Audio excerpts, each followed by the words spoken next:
کیا یہ over all ہمارا کلچر بن گیا ہے یا پھر یہ ہماری سیاست کی ایک ایسی نیڈ ہے کہ جس کو ہم نظر انداز نہیں کر سکتے؟ نہیں، ایسی بات نہیں ہے، کوئی ہماری سیاست کی نیڈ نہیں ہے۔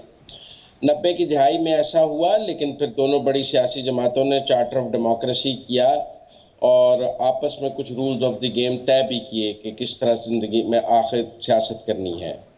لیکن پھر پی ٹی آئی نے آ کر اس میں گالم گلوچ کو دوبارہ داخل کیا، اور اب بھی جو آپ نے کلپ سنایا ہے، آپ نے تصویر کے ایک رخ پر بات کی ہے کہ بلاول نے اس کو میچورٹی سے ہینڈل کیا۔ میں تصویر کے دوسرے رخ پر بات کرنا چاہتا ہوں۔ ایک لیڈر آیا ہے لاہور ہائی کورٹ بار میں، وہ خطاب کرنے آیا ہے، وہ اپنی بات کرنے آیا ہے۔ یہ جو ہمارے سیاسی کارکنوں میں اب آپ نے کلچر پیدا کر دیا ہے کہ وہ دوسروں کے جلسوں میں جا کر ان کو امبیرس کرنے کو اپنی بڑی فتح سمجھتے ہیں۔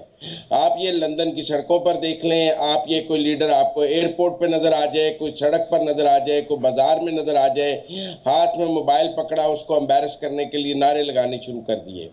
یہ جو آپ نے سڑکوں کی ہراسمنٹ اور جلسوں کی ہراسمنٹ، مطلب اب یہ جو 8-10 لوگ بلاول کے جلسے میں نعرے لگا رہے تھے، یہ کوئی پازیٹیو کلچر تھا جو وہ پیدا کر رہے تھے؟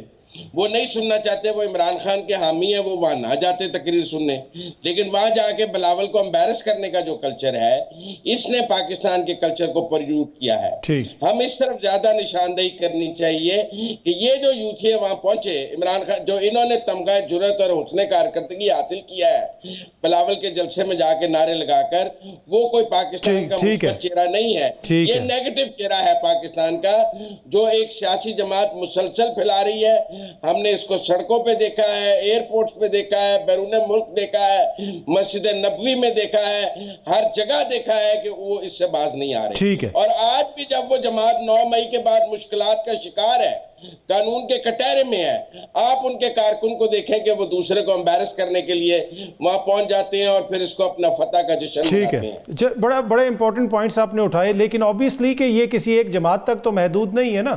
حالیہ دنوں میں ہم نے میں ذرا اگر نہیں آئے گا کلچر، آپ کو اس وقت پیپلز پارٹی میں آ رہا، میں اسی مزمل صاحب میں ذرا آپ کا جواب آ گیا، میں آتا ہوں، میں آپ کا جواب آ گیا، میں آپ کی طرف آتا ہوں واپس۔ آپ اس کو پی ٹی آئی تک محدود رکھیں۔ میں کیوں بالکل اس کو ہم محدود رکھتے ہیں۔ ذرا میں آپ کے پاس آتا ہوں۔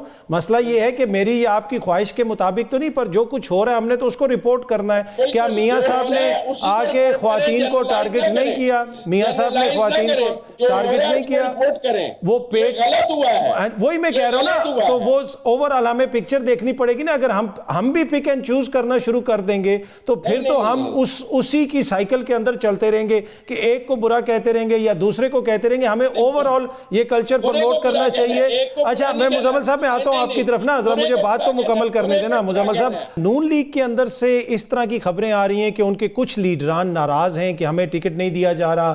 لیٹلی جو لوگ ان کی جماعت میں شامل ہوئے تھے ان میں سے کسی شخصیات کو یا تو ٹکٹ دے دیا جائے گا یا کوئی ایسی سیٹ ایڈجسٹمنٹ ہو جائے گی۔ تو کس حد تک یہ مسئلہ بن سکتا ہے جماعت کے اندر، یا کس حد تک یہ مسئلہ ہے اس وقت جماعت کے اندر؟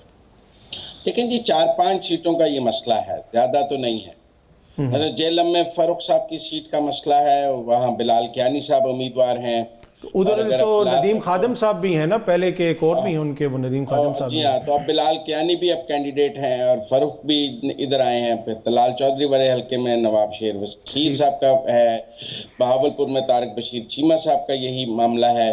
تو اس طرح یہ 4-5 حلقے ہیں جن کے اندر یہ ایشوز ہیں کہ جو لوگ آئے تھے پی ڈی ایم میں شامل ہوئے تھے، اس وقت انہوں نے پی ڈی ایم کی گورنمنٹ کو سپورٹ کیا تھا، ان سے ٹکٹ کا وعدہ تھا، وہ ٹکٹ جو ہے وہ ابھی تک ان کو دیں تو وہاں جو پی ایم ایل این کے کینڈیڈیٹ ہیں وہ نظر انداز ہوتے ہیں۔ اس حوالے سے پی ایم ایل این نے 2 قسم کی اسٹریٹجیز اپنائی ہیں۔ ایک تو انہوں نے 2 سروے کمپنیز کو یہ کہا ہے کہ آپ سروے کر کے بتائیں کہ دونوں میں سے بہتر کینڈیڈیٹ کون ہے۔ مثلا یہ جو حلقے جہاں پر متنازع حلقے جنہیں ہم کہہ سکتے ہیں یا جہاں کمپٹیشن بہت ٹائٹ ہے، ان حلقوں کے لیے اسپیشل 2 کمپنیز کو سرویز کے آرڈر دیے گئے ہیں تاکہ ایک سروے پہ نہ کہا جائے۔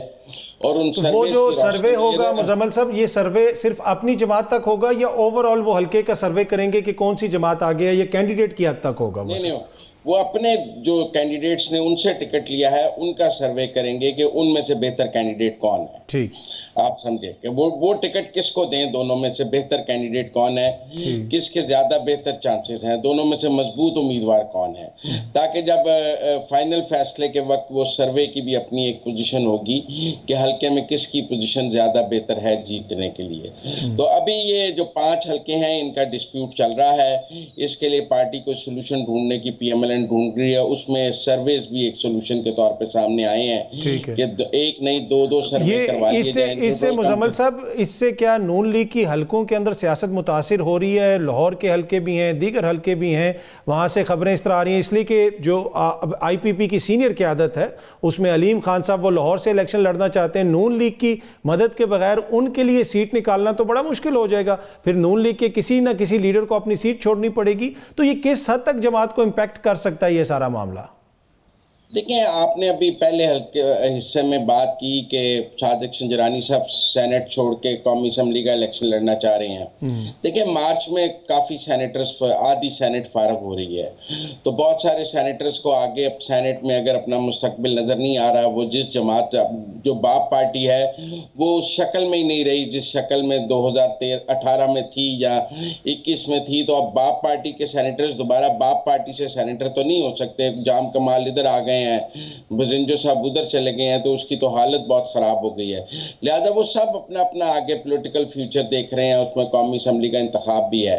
اسی طرح یہ جو ڈسپیوٹڈ حلقے ہیں ان میں پی ایم ایل این اگر کسی کو سے قربانی مانگے گی تو پھر اس کو سینٹ میں لا سکتی ہے. ضمنی انتخاب میں جیسے شاہد خاقان کو بعد میں لاہور سے لڑا لیا تھا, کوئی سیٹ جو بڑا لیڈر چھوڑے گا وہاں پہ اس کو لایا جا سکتا ہے. اس کے کافی سولوشنز ٹیبل پر موجود ہیں, لیکن لوگ اپنا آبائی حلقہ چھوڑنے کے لیے تیار نہیں ہوتے.